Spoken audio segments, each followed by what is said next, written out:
শুধু তোমারই জন্য। আজকের পর্বের গল্প। আজকের পর্বের শুরুতেই দেখা যাবে রাহুলকে পাড়ার কয়েকজন ছেলে কাঁধে করে বাড়িতে নিয়ে আসতেই রাজীব দত্তের বাড়িতে আনন্দের জোয়ার বয়ে যায়। কনক স্নেহভরে রাহুল ও রাহিকে বরণ করে ঘরে তোলেন। এরপর পরিবারের সবাই একসঙ্গে শুভ মুহূর্ত উদযাপন করতে মিষ্টিমুখ করে এবং স্মরণীয় মুহূর্ত ক্যামেরাবন্দি করার প্রস্তুতি নেয়। কিন্তু এই আনন্দের পরিবেশের আড়ালেই রাহির মনে একের পর এক প্রশ্ন জাগতে থাকে।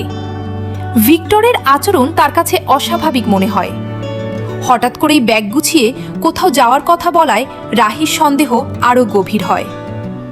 কিছুক্ষণ পরে আড়াল থেকে ভিক্টর ও রাধিকার কথোপকথনের কিছু অংশ শুনে সে বুঝতে পারে বিষয়টা শুধুই সাধারণ কোথাও যাওয়ার নয়, এর পেছনে আরও বড় কোনো রহস্য লুকিয়ে রয়েছে।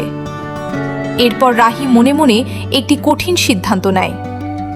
টিনটিন ও রাধিকার ভবিষ্যতের কথা ভেবে সে প্রতিজ্ঞা করে যে করেই হোক ভিক্টরের আসল উদ্দেশ্য সবার সামনে তুলে ধরবে। এজন্য যদি পরিবারের লোকজনও তাকে ভুল বোঝে, তবুও সে নিজের সিদ্ধান্ত থেকে এক পাও পিছিয়ে আসবে না।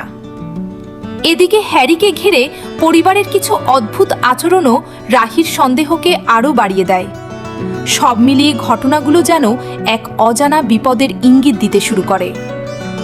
অন্যদিকে পর্বের শেষ মুহূর্তে তিতলিকে গোপনে রহস্যময় ভঙ্গিতে বলতে শোনা যায়, এবার এমন কিছু ঘটতে চলেছে যা আর কেউ থামাতে পারবে না।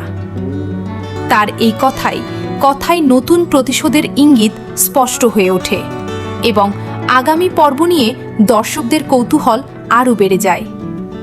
এভাবেই পারিবারিক আবেগ, লুকিয়ে থাকা রহস্য এবং নতুন চমকের ইঙ্গিত দিয়ে শেষ হয় আজকের আকর্ষণীয় পর্ব।